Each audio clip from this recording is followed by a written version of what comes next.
Welcome back, everyone. This is the Pursuit of Ownership.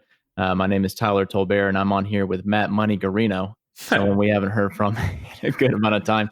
I think Matt had some initial resistance to that nickname, but I think he started to own it a little bit. How do you feel, Matt? I don't think I resist that nickname at all, actually. Okay. You put that in my space. No, thanks for having me on. It's good. It's good to be here. Good to riff. I enjoyed the riff episodes with George. So nice to do that with you. And it's been about 4 months since I've been on. Yeah, it has been a long time. And I was listening to that riff and I was like, man, I got to get my turn. And I hit Matt up about it. And I was like, hey, man, like, you want to do one of those like late night riffs and stuff? And, we can have a beer or something. And Matt was very unyielding and did not let me have after business hours calls with him. No. So it is 10 a.m. on a Wednesday. And while I did consider having a beer at 10 a.m., I decided I thought better of it. So I have the next best thing. Having my second cup of coffee for today. There you go. All right. And, you get different kind of buzz. Yeah. Well, it's a buzz. But I've had a rough week and now it's kind of like I'm still tired, but my heart is beating out of my chest. So it's actually not doing me a lot of favors, but it's the closest thing I can get to a drink and a riff. So I'll just have to settle for it. Maybe one day I'll earn after business hours. Yeah, right now, really only George and Richard get the after hours privileges. You're trending upwards, though. You're going to get there. That hurts. What's going on at school? I think everyone will want to know. Yeah, so school, man, way to start off with a sore subject. It's post-COVID, and well, it's not post-COVID. It's still very much intra-COVID, and a lot of structural changes have been made to how we do things, how we see patients, how many patients we can see per week. And it's just been hard, like trying to squeeze in a lot more production in shorter appointments, and fewer appointments. And, the processes that we go through, I ended up not really having as much time when I'm in clinic, and I'm still trying to get used to the whole senior year thing where we're having to do a whole lot more lab work and sequencing and stuff for complex cases. So it's taken a good bit of time from me. I'm just spending a lot of late nights at the school working on cases and trying to put these treatment plans together and stuff. So, it's been stressful, but at the same time, I feel that sort of expertise starting to take shape. Like I'm looking at more complex cases in a more simplistic manner and able to kind of string that together. So that's cool. But there's some other aspects that I'd rather not get into that have been a little bit frustrating for me. But I would love a on dental school time here, but it's fine. We'll keep it PC. So how are you and like your classmates gauging your readiness to be dentists in the real world? Like, man, good question. It's tough because, we're taking on, we inherited a lot of cases from the previous seniors, which has never actually happened before. My school is very adamant about comprehensive care and actually finishing your patients yourself. So it was a very, COVID specific thing. And so we're all like constantly doing like these, what we call phase 3 cases where things are already in sort of the definitive stage. And like we're delivering tons of crowns and dentures and partials and implants and stuff. And I think everyone's starting to feel more confident about it because we're doing it a lot more often than we were last year. But, we lost 5 months and we can tell from our feedback from the faculty that, we're not where the last class was at this time. There were 5 months, there were rotations that were supposed to happen. There was a lot of things that were supposed to happen. And so we know we're behind and there's a lot of stress to try and catch up when we're still not getting as much clinical exposure as we normally would and lost all that time. So people are nervous and there's a lot more people going for, residencies or considering corporate immediately after school, just to sort of get their speed up, get that sort of exposure before they get themselves into a situation they can't handle. So yeah, there's some pessimism and frustration going on for sure. Maybe there's a lucky few that have managed to maintain that sort of like even keel about it and be like, we're still getting out of. Is that you talking about yourself here? This you? No, I'm not. No, I'm not. I was, I got into it. I was talking to Clay and Alex and Peyton yesterday, and that interview will have aired the week before this one. And I was explaining to them that nowadays, especially with everything going on with shared practices, I feel further away from graduating than I ever have. Wow. Even back in like D2, D3, I felt like things were moving along so quickly back then. And now it's a week to week grind. And it's been a lot harder for me, mentally, physically. I'm pulling longer hours than I used to. And there's a lot more purpose to it because I have clear ideas of like what's coming after all this. But it's still tough, on the day-to-day grind. Like it really is something else. It's a different beast entirely. So. I mean, I like how you put it I forget what guest it was a couple of weeks ago, that he was very concerned about his readiness after school. But you mentioned like there's a huge learning curve no matter this 5 months off. And like, what you're doing in 6 months, a dentist does in a week. I love how you put that. Like, yeah, it's so true. I mean, you're how quickly you progress clinically is like hyper speed when you get out. And that's still going to be there. I think that's a great point. And I'm glad you echo back to it because sometimes I have to remind myself of it. There is going to be a period of acclimation and it's not going to be comfortable for anyone. And I think that trying to stick to the plan the best you can and not letting fear kind of get in that way and alter your choices is important. And to give you some, I don't know if this will make you feel better at all. So I finished up clinic my 4th year a little bit early. I think I probably saw my last patient in April. And then due to circumstances, I didn't see a patient until September 12th. It's a long time. How many months is that? 4? No, that's 5 months. Yeah. There you go. There's your 5. And this is right before I was going to be in residency. So yours isn't even that. It's right. You've already had it. And now you're going to go right into seeing patients, maybe a month off or whatever. So that makes you feel better. It does make me feel slightly better. But I'm also not Matt Guarino, so like there's a gap there. I think George called you the most advanced dental student he's ever seen, more than even himself. So maybe Tyler Tobert is far advanced than where I was back then. Just putting that out there. George has never seen my work though. He's never QA'd any of my stuff. That's the thing. But I do appreciate that impression from him. But we won't get into that, but I do appreciate it. And I do think that's an important point. 5 months or not, you can track that into what a dentist week looks like. And it really doesn't compare. So, still trying to stick to the plan, even though my plans change pretty frequently nowadays. I haven't really gotten into that here on the show yet, but, I'm still super excited to get out and to get licensed. I don't know exactly what that looks like, but I'm happy for it. Yeah. Tyler's got a really cool plan. I'll let him decide when to share this, but man, it's going to be cool. Yeah, it's not quite time yet, and I hate to advertise. Yeah, I feel like we do a lot of teasing on the show. I was talking to someone in our program yesterday. We were having one of our solo calls, and he was like, "Man, you guys talk so much. Like, I don't really know what's coming, and I don't know what's like a long-term thing, what's happening soon. Like, there's so much teasing that goes on, and." I'm gonna be happy when. Well, stop. I'm a sharer. I'm an open book. I don't mind saying anything. So, like the fact that I have to sit on some of this stuff, even when it's not even my own thing. Like I know Tyler's general plans, and I can't say it. Like this, that kills me. Yeah, I know. But I also like to kill you a little bit, just I suppose so. Like frustrate you. So, but that's coming soon, and in keeping pace with how share practices goes. I mean, we have almost weekly pivots nowadays. And but we act on them almost immediately, and I've already made a lot of changes to my plans and my timeline, and where I'm expecting to be after school.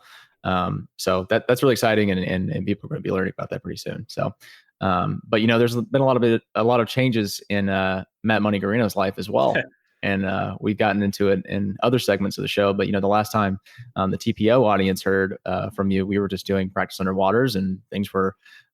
Chumming right along at Maple Hill Dentistry. Actually, it was during COVID, so they weren't. But they were shut down.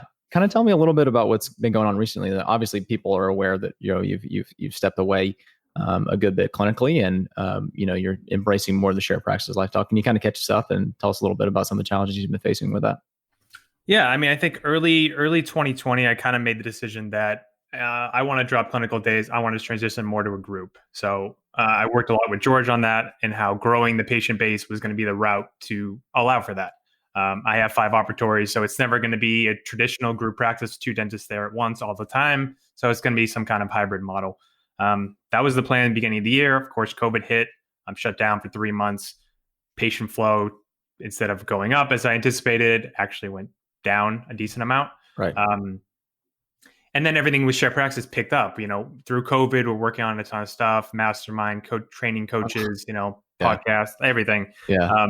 That I saw my passion inside and be really lit for share practices. And that So even though I came back in mid-June and was working as a solo for the next couple months, I knew I had to make a change now, even though the practice wasn't quote unquote ready. Yeah. So that was really tough. Like it was amazing and tough at the same time. So my associate started 2 weeks ago.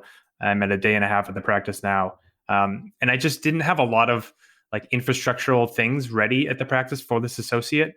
That things are starting to break now in my first couple weeks of her being there. Yeah. And I'm kind of having to play catch up. And I wouldn't recommend it that way at all. Like have the systems in place. Yeah. Where when you step away, things are going to, headaches come up, but like these are like basic stuff that are coming out, like people showing up late, like we don't have a late policy. Yeah. So now I'm having to enact a late policy after the fact. Right. Not really knowing how to track my associate's production accurately. So I've already had a slip up there where I underpaid her for her first paycheck. Yeah. So like this kind of stuff is going to keep coming up because I wasn't ready for this. So yeah, I mean, that's where I am. I'm scrambling. I'm loving everything that's going with share practices, but I'm scrambling on the Maple Hill side. Yeah. Yeah. It sounds like we were actually talking about it earlier today. It sounds like you're kind of, building the practice to exist without you, but after you've already left, which is very different from say what George did when it was sort of like always the idea that he was going to be able to step away. And, from day one, he was already sort of saying to himself, okay, like if I do this right now, I'm going to have to do it forever. So I have to create some sort of system to take it off my hands. And you're having to do that remotely. And I sympathize with that because I'm sure it's very challenging. And you're trying to embrace so much of the things that are going on here with shared practices.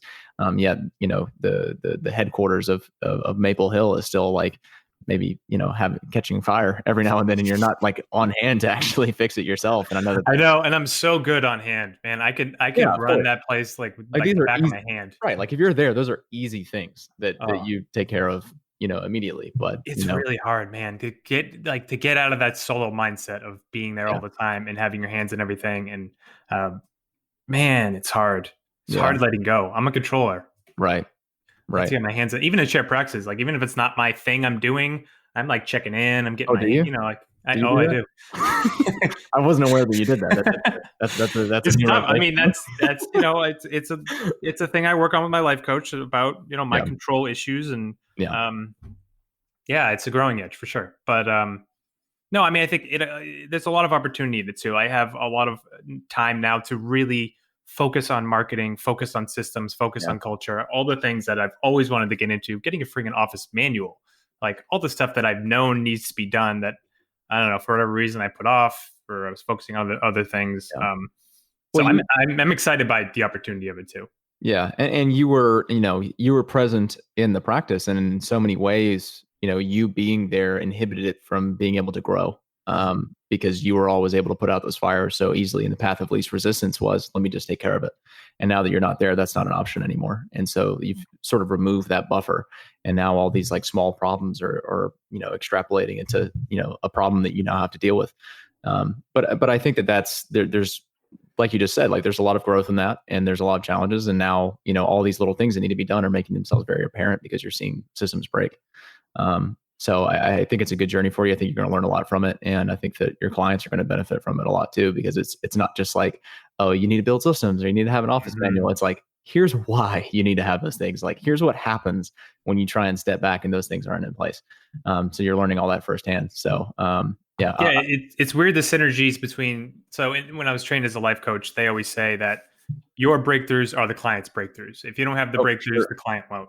It's the same with dental coaching. Like if you haven't, it's not always so much about breakthroughs, but if like you haven't gone through all these things, how are you going to coach someone on doing it? So it's like, it's helpful in a lot of ways. Yeah. Yeah. Even though it's uncomfortable. Yeah, for sure. I see the synergies there. And I think that, this is a period of rapid growth for yourself as a coach. So, and personally, it's just kind of happy. Like it's fun for me to watch you squirm a little bit because you're always like so confident in the things that you do. And so to see where you fall short is there's a certain Schadenfreude, I believe is the word to it. Oh yeah.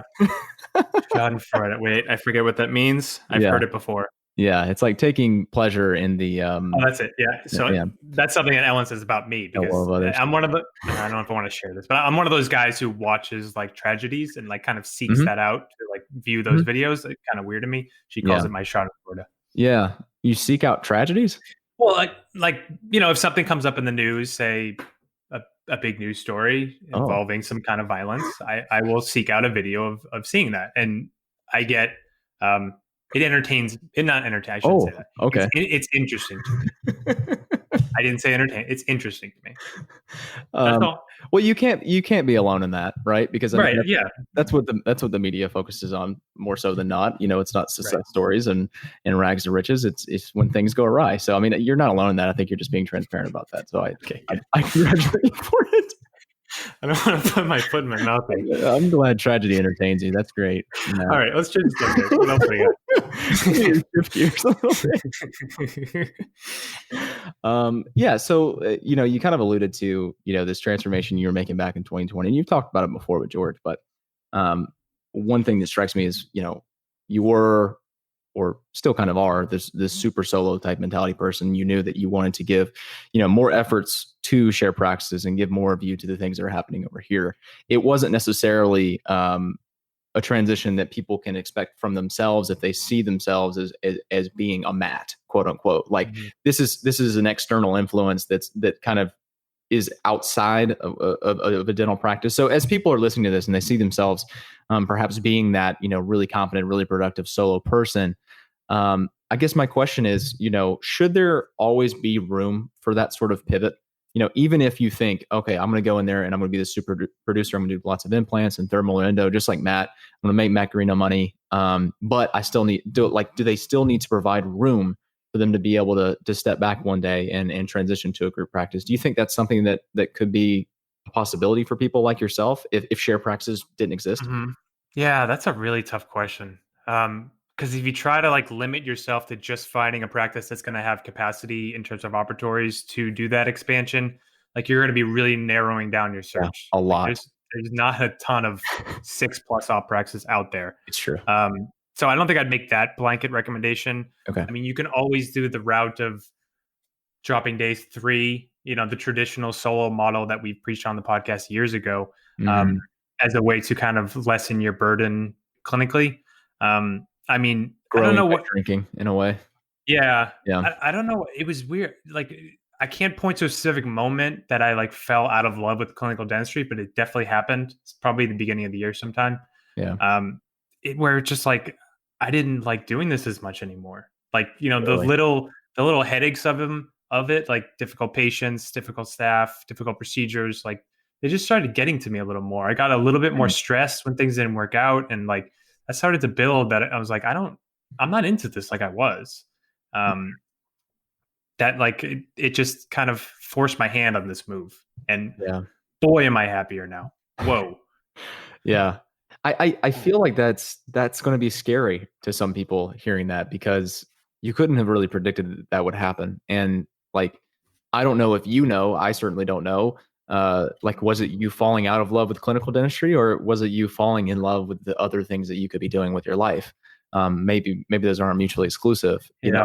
but it's just like, how do you plan for that? How do you, Yeah. I what mean, is it that happens? you can't always, it's like I think it's just a constant checking in on yourself of like Yeah.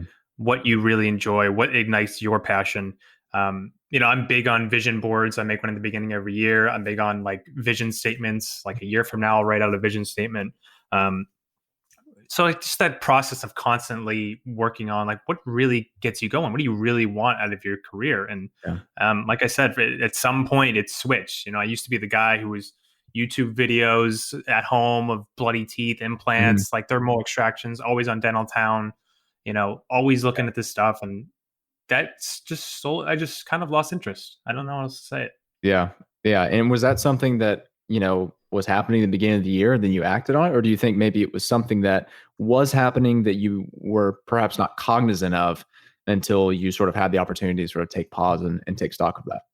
Yeah, and I mean not to steal George's story, but like when COVID hit and I was 1 day a week emergency only, like I got a glimpse of a life that was like a career that was different in a way that I liked. Like I enjoy being home. I'm kind of a homebody. I'm an introvert. Like I don't love being around people all the time. And I really liked that life. Like I was able to work on shared praxis stuff and I would like do things on the back end. Like this is kind of more of what I was meant to be doing. And I guess I kind of realized that in that time and space. So, I mean, that's obviously a unique situation, but for people out there, I think like taking time off, just like making it pretty rigidly every, couple months, you take a full week off and really like take stock. Take stock of everything. To see if like what your next move is and this is still fulfilling you. And I don't know, people think you have to get into one thing and you have to do that for 30 years until your back breaks and you can't hear and then you're bald and then you retire. But like you can do a lot with this career. Like this degree gives you a lot of freedom to do a bunch of different things. Yeah. And I feel like, it's a double-edged sword with people like us who are always, trying to work with people that help us take stock of what we enjoy the most and what life and career decisions are most concomitant with that. And the problem with it is that while you're still trying to do that and while you're trying to find more fulfillment and satisfaction in your life, and things are changing, there's going to be pivots that happen. So like while on the front end, you try and plan like the rest of your career and you're trying to be ambitious and forward thinking, at the same time, you can't really plan for that much time because all along that journey, you're going to be constantly reassessing. And it's very likely that there will be pivots. Like it's hard for me to imagine people that, listen to the show and are willing to work with coaches and are always trying to work on themselves and their life and trying to optimize their happiness. It's hard for me to imagine them making that choice, let's say like in their mid to late 20s about what practice they're going to get and being in that same spot when they're, 40 or 50. Like we like to think it works that way. It looks pretty predictable that way. You can project tons of earnings from that. But realistically, like, do our types of people really stay in those same situations forever and stay satisfied with it?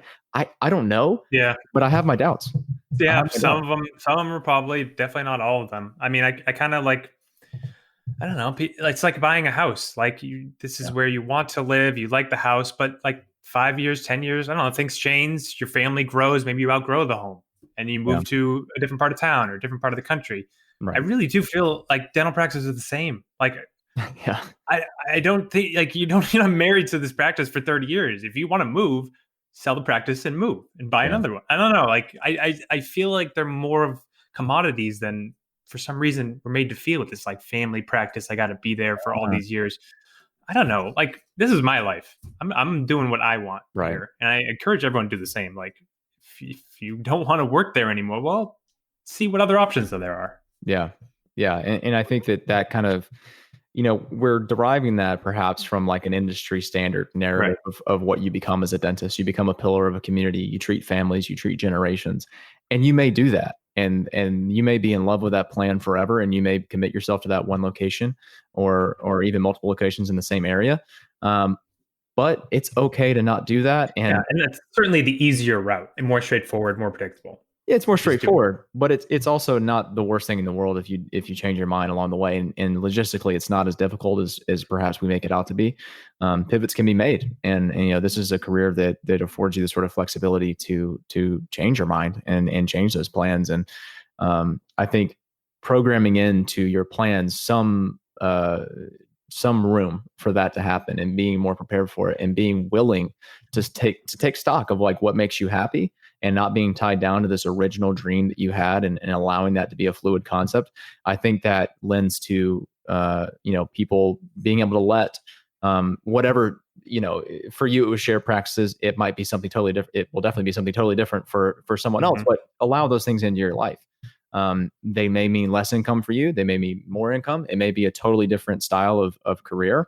I made the joke that, when you sort of step back from clinics and you're doing like, 1.5 days, I believe it is, per week, you're working more as like a remote consultant than you are a dentist.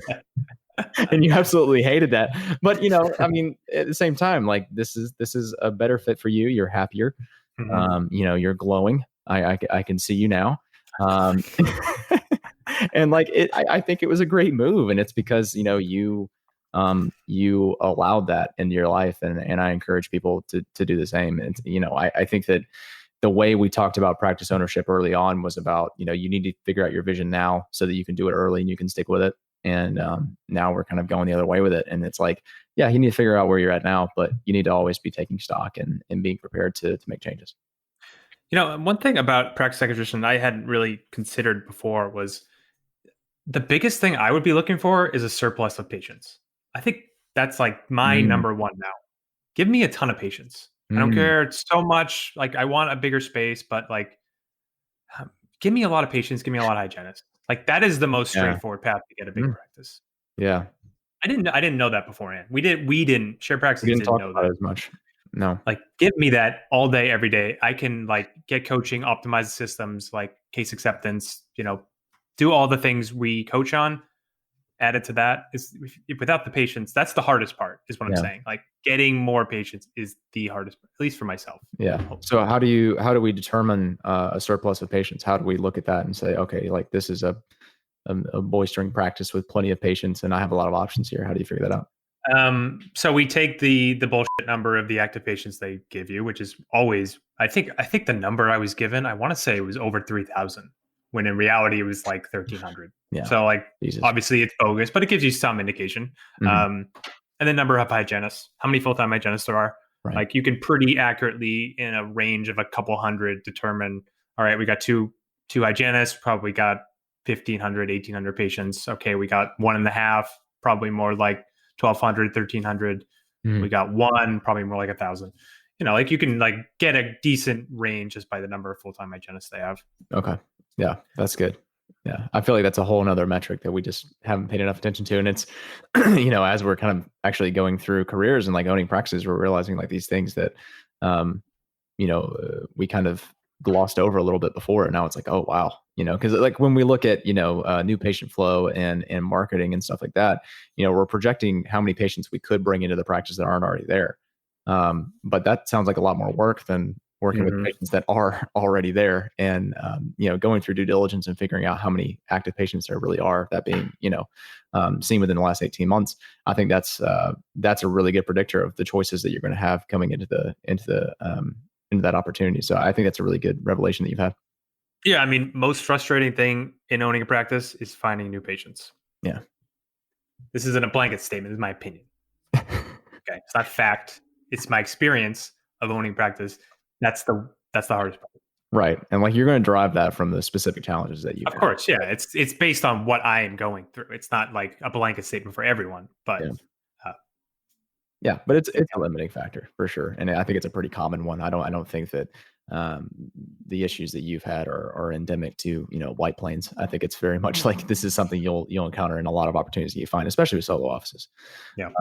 Because they haven't had that opportunity to grow into group practices yet. And, a lot of times you're not going to be getting a whole lot of patients that are already there. There's not a whole lot of hygienists. So, I don't think you're off base there at all. Let's do some case acceptance stuff. I know you had some. I do.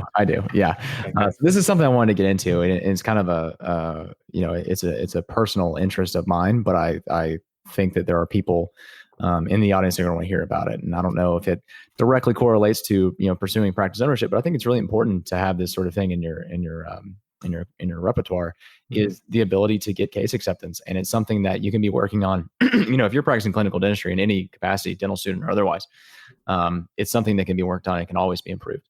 And Matt is someone that is the go-to for case acceptance. Anytime we have a client or an underwater person that is having issues with that, Matt's the person that we go to, right? George has some advice for that, but George really looks up to Matt and like talks about how remarkable his numbers are for that. So I kind of want to get into, first of all, what makes Matt Money Guarino different when it comes to case acceptance? What do you do differently? And furthermore, how did you come into that skill? I mean, as far as the doing of it, there's probably not a ton differently. I think a lot goes back to how I was trained. So when I was an associate, I was sent to these seminars by, I won't name the company because I don't particularly like them, but they may be based on some religion. I don't like, kind of fakeish religion. This guy who existed probably in like the 70s that they seem to like, follow. So yeah, I think you can figure out what that is. Yeah, I think you're being clear enough. You're going clear enough. Okay, good. On that.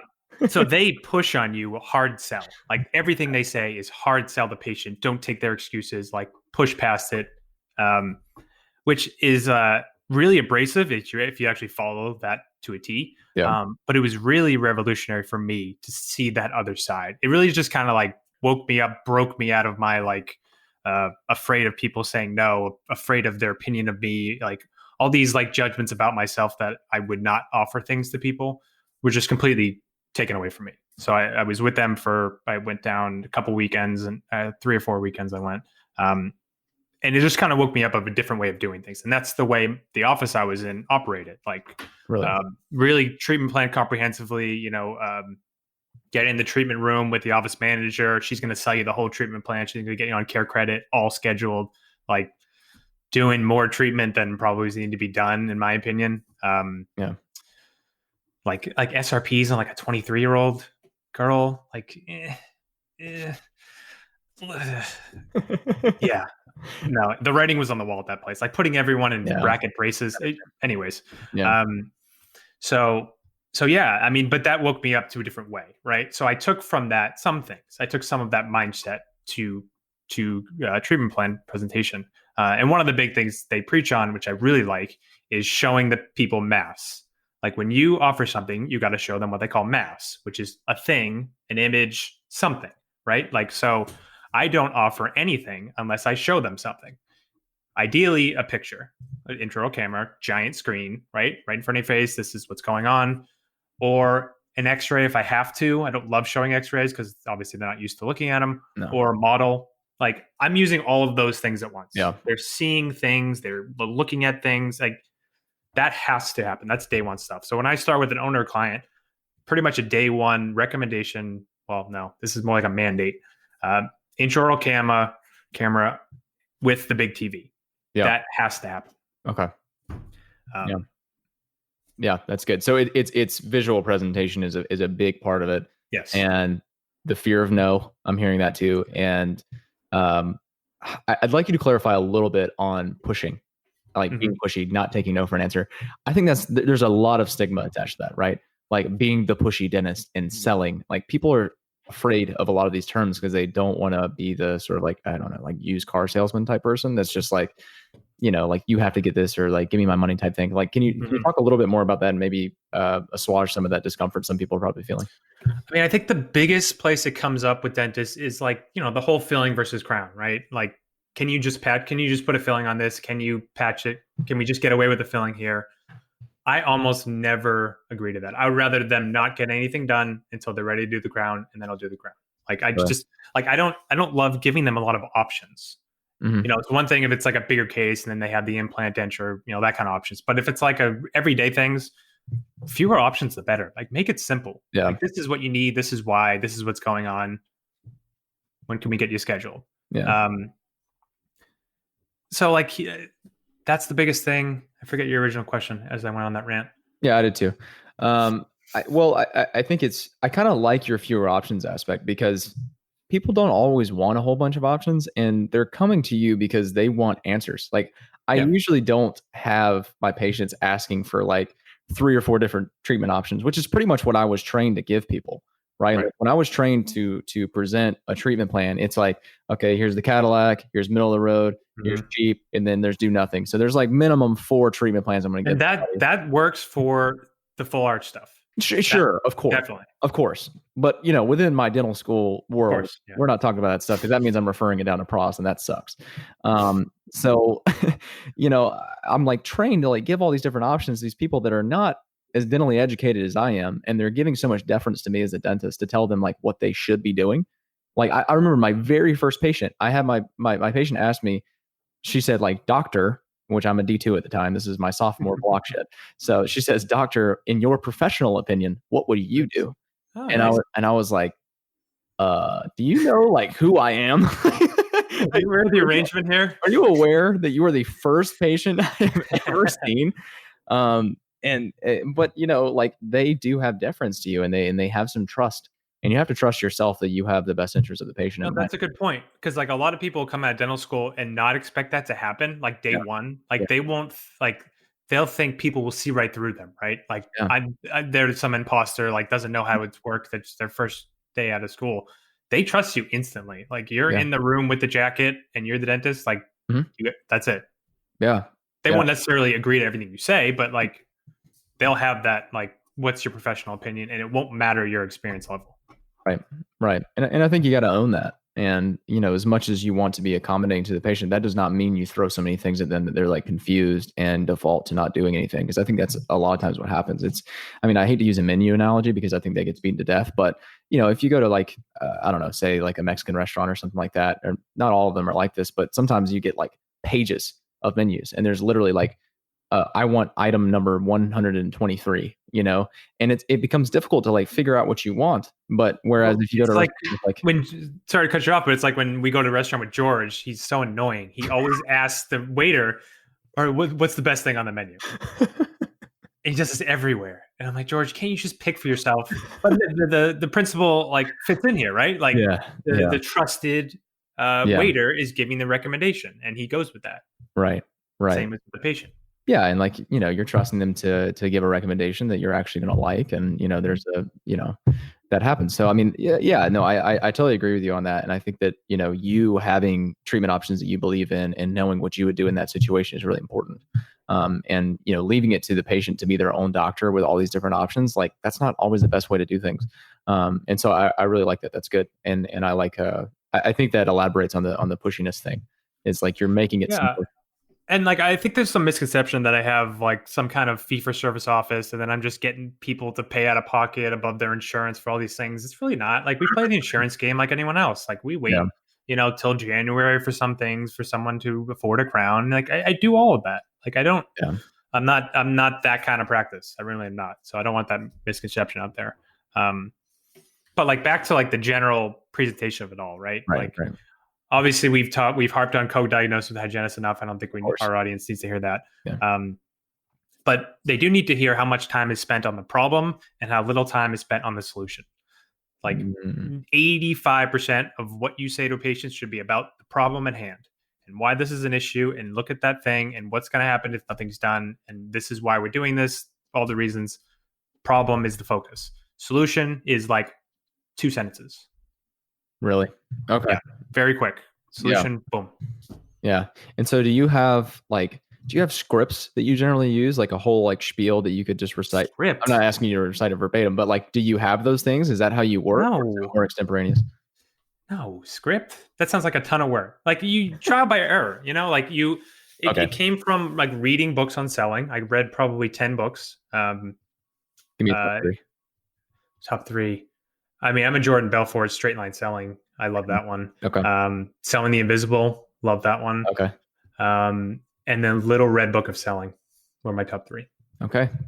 You heard it here first. Those are the top 3. That's how you make that Guarino money right there.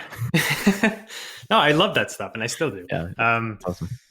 But I mean, focus on the problem. Like that's what the bulk of your presentation needs to be, and then solutions are really quick. Yeah. It's after they're sold, right? They're sold. And then, ideally you want to go at the question, all right, okay, how can we fix this? Or what can we do about this? If you get that question, then you've reached like top level selling. Like you've sold them. Yeah. When they're just asking, what do we do? Yeah. Yeah. And that doesn't always happen. It doesn't even happen most of the time, but it does happen like the more you build up the problem. Yeah. And I think it's important too. And I'm glad you bring up the subject of like reading books about sales, is that, when there's a stigma of like treating healthcare like sales, and like people have all this like negative connotation of that. But the thing is, it's like selling is a tool. And as a doctor, you're trying to illustrate a problem and illustrate solutions for people. And whether you're going to get your car worked on, or whether you, need some sort of operation or something, like there is selling at play. Whether the person saying it or the person listening to it has acknowledged that, like it's there. And your job as a doctor is to illustrate these problems, just like you just talked about, and like help them to understand that. And that's something a lot of people don't totally get. They don't really know what's going on in their mouth. And so like, if you want to call it selling or treatment presentation or whatever semantic phrase you feel comfortable with, the fact of the matter is like, these are tried and true methods for helping people understand why they need what you're suggesting. And we are assuming that there's this ethical basis of you're actually presenting treatment that this patient really needs. and it's wrong of us, I think, as doctors to just think, oh well, we can't do anything that's salesy because that's wrong. And no, it's not. It's that's a tool. And well, I'm very happy you brought this up. This is a big hot button issue for me. You can probably imagine. Yeah, I'm sure. So I know what I'm doing. Yeah, what a skilled interviewer! Wow. I'm pretty active on like the Reddit dentistry forums. I don't know if you frequent any of those. Do you? I actually, I mean, I have before, but I wouldn't say I frequent it. No. Because there's some lousy. You want to see some lousy dental mindsets? So I'm on the dental school one, I'm on the pre-dental one, and on the oral professionals one. Oh man, the mindsets on there are rough. Really? Wow, they paint a bad picture of this profession. So of course I have to be there as giving the alternative voice. So you're like the authority in this situation. These are not all dentists that are. No, I'm very active in the dental school ones. Yep, pre-dental, do all that. Really? Yeah. Wow. So because I don't want them to get the wrong impression of our profession, like. Yeah. Like what is spread over Facebook? Like that's not what has to happen. What has to be. Yeah. But anyways, I made some comment on a thread and referenced that about selling treatment, and boy did I get roasted. Wow, I was dragged. Downvotes, comments. Oh, I can tell a lot about your practice because you're using the word selling. Oh, no gold star for you. No, man. Yeah, a lot of downvotes. So are you like r/Dr. Money? No, I'm not going to give away my tag. I'm anonymous. I think people could probably figure it out now. They probably could. You're just I don't know. You're the douchebag dentist who comes in there and tells them about how you're the Jordan Belfort of dentistry, and you have like downvoted posts. No, or like when people ask, like, should I do the Navy scholarship? And I'm the one guy saying, no, don't do it. Because they're all so scared of loans. Like, and I get it, but like, come on. Yeah. Anyways, where were we? We're talking about selling. Okay.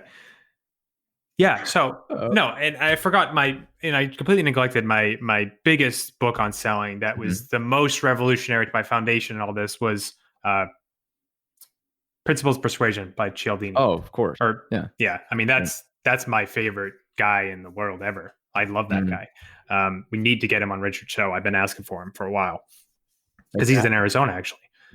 Why is everyone in Arizona? I know. I'm not trying to change the topic, but it's really annoying. Okay. Yeah. Anyway. So it's exactly like you said, right? We're just using the principles of persuasion to ethically bring someone who has very little knowledge of what's going on into the solution that's going to help them out long term. So it's all done for their benefit. But yeah, this needs to be part of it if you actually want to help more people than just the ones that will say yes to anything you say. Like every practice has those segment of people who like whatever you say, like they're very responsible about their teeth. Whatever the dentist says, I'll do it. Like, and that's, I don't know, 10% of people, at least that I've come across. So they're out there, but like, you're not going to hit that other, like say 30% of people who like are super skeptical of anything a dentist is going to say because they think they're like just trying to get money from them. That's a great point. That's a great point. So like we need to use these. These are a tool in our arsenal of helping people. And I don't like whenever this got to be a weird word and it just I'm going to say some judgment about dentists and I'm actually going to refrain from saying it. Why? I don't think it'll serve the conversation. You don't think you've been judgmental up to this point? Well, this would be taking it to another level and using terms that maybe so I'll just leave it there. Okay. Maybe you send it to me and I can gentrify it and make it sure. That's actually a really good point because if you're not using I use the word tactics cautiously, if you're not using things that help you with this treatment presentation and case acceptance, you're only treating that 10% of your population ideally, and like when you're thinking about your job as a dentist, like you owe it to that portion of the population that is being resistant to help them along and like help them actually accept the treatment that they really do need.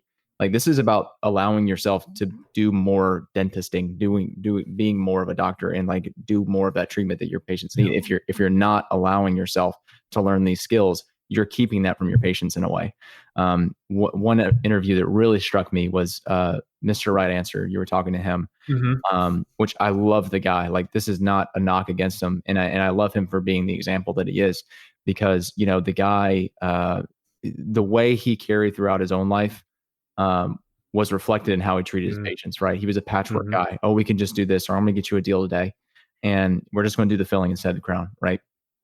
And, it's like if you asked a dentist to stand in front of, 1,000 or 2,000 people or however many patients they have and tell them, this is how you should be taking care of yourself, right? Like, would they be so willing to do that? Like, to a whole room of people, like, yeah, you can just do patchwork here and there, and then, we'll let it blow up. I see. You know what I mean? Yeah. Like, yeah. You're not gonna do that. Right. That's a good point. I never thought of it that way. But like when it's day to day and the patient's right in front of you and it's just like, oh, I'm going to try and save him a couple $100 today. And you do that over and over and over. It's the same thing. And like in that relationship you have with yourself, your own health, your own ability to take care of yourself, that gets reflected in your patients. And if you're not being cognizant of that, you're just leaving a lot on the table for you to be able to do something really ethical and beneficial to your patients. And I think that maybe can help form a more, solid foundation for why this is an important concept and why it's not just about what gets in your pocket. Yeah, that was a great analogy. I really enjoyed that. Oh, thank you. I spent some time on it. and to get a little granular on what you said, like when it comes to talking money, I've yo-yoed back and forth on this a couple times. I think as long as it doesn't, and you need to check in on yourself to know about this, but as long as it doesn't inhibit anything you say or offer, I'm fine with dentists talking about money. I don't think that's most people though. I think like answering patients' questions about money is going to put something in the space that's going to make them want to give them a deal. So that would be me. So I don't talk money anymore. I've taken that out. No money talk. Okay. So explain that a little bit further. So you don't bring up numbers, right? Is that what you're saying? I'll give you an example. So like my buddy from dental school, he works in New York City. And if you know anything about New York City dentisting, the fees are like insane. Like I can't even I thought my fees are high. Holy cow. So like the crowns are like, I don't know, $2,500. Oh my God. And like as a young dentist, like telling someone they need a crown, knowing it costs that, knowing that it's a fee for service, so knowing they're going to be paying for that, wow. You're going to be less likely to offer them unless you're some exceptionally financial mindset person. Like, so he does not touch those, and that's how I would approach it too. And same for my office. Like I sometimes I'll tell them generally if I know like what the insurance portion will be, but most times I'll let someone else talk that money because I know if I think about money and I say it out loud, I'm going to try to get him a deal. Like I think it's human nature. Yeah. I don't know. So a patient asks about how much is this going to cost. What's your response? I don't have those numbers offhand. Laura out front will be certain to go over everything with you. Something along those lines. And it's fine. Like they never press you after that. Really? Ever. Never a follow-up question of that. I feel like I would. I mean, because they know they're gonna get like as long as they get the number from someone, they don't care where it comes from. Okay, so Matt Money Guarino doesn't know his fees. Like I would be very skeptical. Oh, I know my fees, of course, but like I'm not gonna tell them what because like I see 80% insurance patients, so we got all different kinds of insurance. I don't know. Yeah, that's true too. That's a good point. Yeah, no, I think that's good, and it's a question that comes up to me too as a student, and. Sometimes I'm good about just saying, yeah, well, I mean, that's just something for the business office. I'll print you off an estimate and, you figure that out from there. I don't have as much to do with that. Well, it's important because like as long as you're treating patients well and you're a nice person, there are only a couple ways you're going to piss someone off. And the top one is telling them they're going to owe one thing and it ends up being more. Oh, that's the worst. That is the easiest way to piss off someone. Yeah. So do not screw that number up. And if you're not 100% confident, that number, you better not give it. Yeah. Unless you just want to like purposely overestimate it knowing it's less. But like, yeah, I do that sometimes. Yeah. That's how you lose. That's how you piss someone off. Yeah. That's really good. So is it important to know your numbers then? For that purpose? I don't think so. I think it's better off left with someone else who talks this all day, every day. And yeah. I like that. It's liberating in a way because it takes you got away, enough going on. Like, I'm going to add that to your plate. Yeah. Like in all the things that you do and trying to figure out a treatment plan for a patient, why would you want to work something that arbitrary into it? Like you're talking about what you need to do for this person and what needs to be in their mouth. Not how much it's going to cost or how they're going to make it work and stuff like that can be delegated to someone else. Else. The only thing I would when I would do it is bigger cases, implant stuff like full arch or cosmetic things, that's the one where I actually set the fee. And those are like, just case fees. Don't give them a breakdown of everything. Yeah. Option 1, 2, 3. Here's a total fee for everything. Don't give them a printout with semi-precision attached abutment, $800. Like this is the fee. Right. And why is that different? Just for clarification. Because those they're going to be paying out of pocket. They might get $1,500, $200, $2,000 from their insurance, but it's pretty much going to be out of pocket. Mm-hmm. And I mean, as the owner, I set those fees for the bigger cases. So I do them case by case based on the person. How much I think they're going to be a headache. The headache tax off the top of your head, huh? You can just you could adjust those like off the top of your head, and it's whatever it is. Yeah. Okay. Yeah, and then I go in the system and play with the numbers and make sure they're accurate to that based on whatever. But gotta add the headache tax. So that's important. The headache tax. I love that. I think that's really important. I wish I could add some headache taxes for dental school, but I don't control those things. I don't think anyone could afford anything then. Yeah. Well, it's like it's not like I don't really want to headache tax my patients because I actually have like some of the best patients ever. Like I really do love my patients. Yeah, dental school patients are great though. Like amazing. I really enjoyed the people that you get to treat.